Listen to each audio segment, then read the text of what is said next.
Hi, this is Scott Garibay, and today we are going to talk about Star Trek Adventures, Warp Onyx, and we're continuing the story. And at this point, the Federation, right? So you have Starfleet. Starfleet has had first contact, and actually, let's start. Let's jump in here.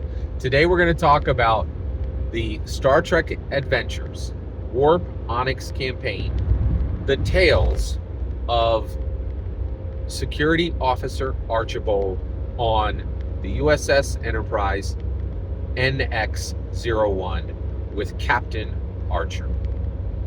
All right, let's go ahead and jump in. All right, so at this point, first contact between the Ferengi and Starfleet has occurred.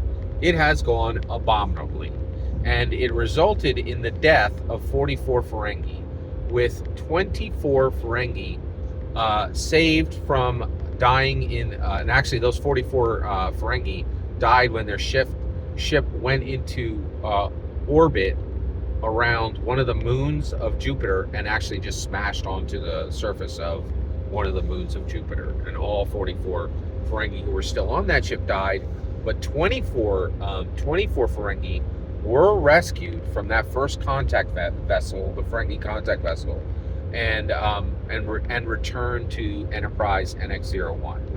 So at this point, immediately they hold a meeting in a conference room within the Enterprise NX-01, and Archer says, "Okay, what do we do next?" Right, and gets ideas from his officers, but crewman Archibald is there, and one of the reasons why is crewman Archibald is part of the eight-person security team. Okay, and at this point, he has a boss named Douglas, and then he also works with Witisham, and Witisham, the security officer Witisham. Actually, yes, that's a terrible name for that security officer. I really like tactical better than security, but my gold player likes security better than tactical. So Witisham died and was killed by Klang, right? So actually, when Klang got up, and the Klingon who was on board, who is now in the brig because he's already killed a Starfleet officer, and he badly wounded Merchant Sov of the Ferengi. So Archer said, so Security Officer Archibald is there, and there's 8 crewmen, right? For the security group, there's 8, right? And so Brello is another one of the security officers. And so, and the security team leaves their comms on all the time, right? So they use earpieces, and they can hear. So basically, all security can hear all other whatever's happening around all of the security at all times on the Enterprise, and this is against Starfleet regulations. And the player character, security officer, security crewman. That's a better way to say it. Security crewman Archibald is that is the correct way to say it. Security crewman, because he's not an officer. He really likes to use this power because it lets him know whatever's happening all over the ship, right? And security can move and react to things much, much better because of this. But because of that, so security crewman Archibald fully knew what was happening.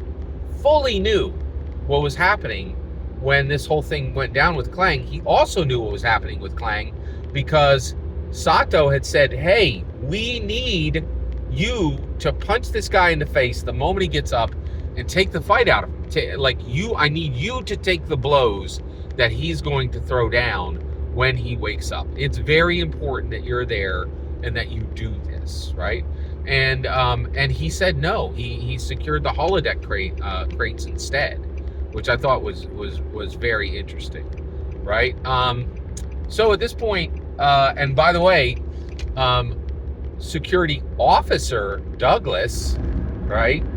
He actually was knocked comatose So Klang came out of a comatose position, and Starfleet security officer Douglas, who is the player character's boss, right, or commanding officer. I'm getting used to this Star Trek talk. I'm a major Star Trek fan, but I haven't been able to watch it. Well, actually, I have been able to watch it. I've pretty much watched all of Star Trek, and I don't do a lot of rewatching, right? Like, but I am deep in. Actually, the only thing I haven't watched for Star Trek is probably 2 or 3 seasons of Enterprise and Discovery, right? I think that's the only thing I've missed so far, and I am working my way through to watch everything because I'm a huge Star Trek fan, right? And the only reason I don't go back and watch stuff is there's just so much good content right now. Why on earth would I rewatch almost anything nowadays? There's just so much new good stuff. By the way, that's a J. Scott Garibay pro tip. Don't rewatch stuff, man. The world's filled with great new content, right? Don't put your brain on freeze, right? Like, all right, okay, let's keep focused here. All right, so basically, Archer says, "What can we do?" And so I was shocked. The player character talks up and he says, "Captain Archer, I think we should return the Ferengi. We should return these 24 Ferengi to their homeworld and personally apologize for the absolutely horrible breach of the First Contact, and that 44 of their people died with in First Contact. We really I think we should fix this terrible First Contact incident, right?" So then Tucker, bridge crew Tucker, says, "Oh, no, man, you can squelch that noise, right? We are this is the maiden voyage, right, of the USS, of the Starfleet USS Enterprise NX-01. Our mission and what we left Earth to do was to bring Klang to the Klingons, and we are expected there. If we do what you're saying, there is a good chance we will never complete the first mission that Starfleet ever went on. That is a bad idea, right?" And so Tucker is like, and by the way, sometimes, and that's another thing I'm working on is like acting like the characters, like I just kind of said it the way Scott Garibay would say it, but and honestly, I'm struggling. I think I have Sato's voice pretty well, and I think I have Mayweather's voice, and I think I can speak as Archer, but I don't really understand the Tucker character very well, and not because he's a great character. He's not poorly written at all. I think he's really solid, but he's just a complex character, and I just don't understand him personally, right? So, and I think that's actually a credit to Star Trek, and also I have to tell you, man, this Modiphius stuff. You know me, man. I am a Dungeons and Dragons champion. Modiphius 2d20 crushed it with this Star Trek game. It is complicated. It is difficult to get up to speed. But once you're up to speed, man, oh man, does this really, really capture the flavor of the characters, right? All right, of Star Trek. And the game really, and Modiphius did a fantastic job. So Tucker says no, right? This gets really interesting. So now I said, okay, we're going to make a roll for it, right? And you're going to use your diplomacy to, actually that's a presence and a command roll, right? To get everybody to agree with you, right? And the gold player who plays security crewman Archibald failed the roll, right? And this was really fascinating. This is what I absolutely love tabletop role-playing games. I did not know what was going to happen, right? I didn't know if the Enterprise NX-01 will continue on to bring Klang to his destination, or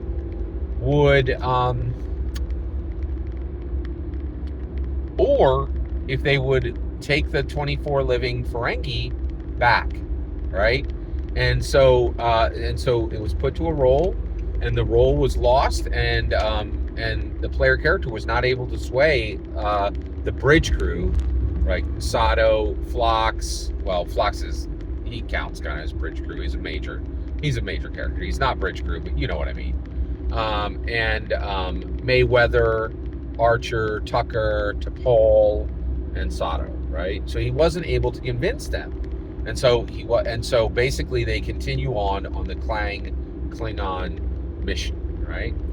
So at this point, and then at this point, we so that breaks. They continue on their way, and they get to Saturn, right? When they get to Saturn, I tell the player character, actually, security crewman Archibald is informed that they're approaching Saturn, and now it's time to find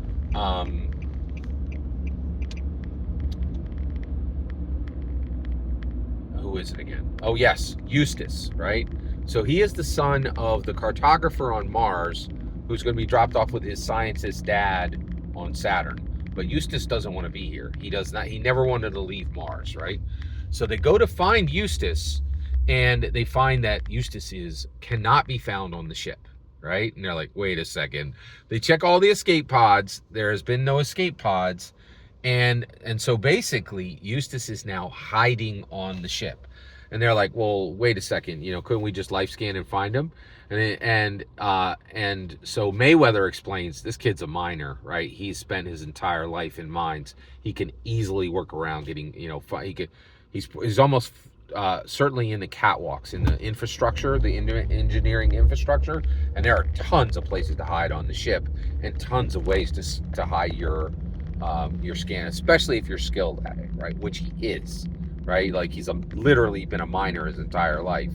Well, actually, he's been around miners. He was not like, he didn't have to do, work that he wasn't paid for, or he was helping the people he lived there, and he loved the miners, right? So he learned all their tricks. So he is now hidden on the ship, and they cannot find Eustace. And then, and this, I love this, right? So this was a place where I was like, and I wanted this to happen in the narrative, right? So one, you cap out at 5 difficulty in this game, right? And it could be very difficult to get to five difficulty, right? To get to 5 successes. And so I capped this out at 5 successes because I did not want Eustace to be found, right? But there was still, I would say, a 5 to 10% chance that the characters could find him. And then it became a question of, were they going to delay their mission? For each roll was going to take 24 hours, right? And they're trying to get Klang back. And the clock is really on because Klang badly hurt Merchant Captain Saw of the Ferengi, and is pretty much responsible for the death of 44 Ferengi. The Ferengi don't even know that Klang the Klingon is on the ship, and if they find out, it's going to be on like Donkey Kong, man. There's going to be a lot of frick-frack, all right? And so basically, they don't have a lot of time, right? And so I love, and I'm really incredibly blessed. This gold player really feels the narrative, like he feels the tension, and I'm so impressed with that, right? And just incredibly blessed to have an incredibly powerfully dynamic, dramatic player. And I'm incredibly blessed to be playing Modiphius' 2d20 system. It is phenomenal. Eustace cannot be found. In my humble opinion, every single word you just heard is my humble opinion on Star Trek Adventures Warp Onyx. Thank you for letting me share this tale with you. Please consider liking, subscribing, and have a fetch millennium.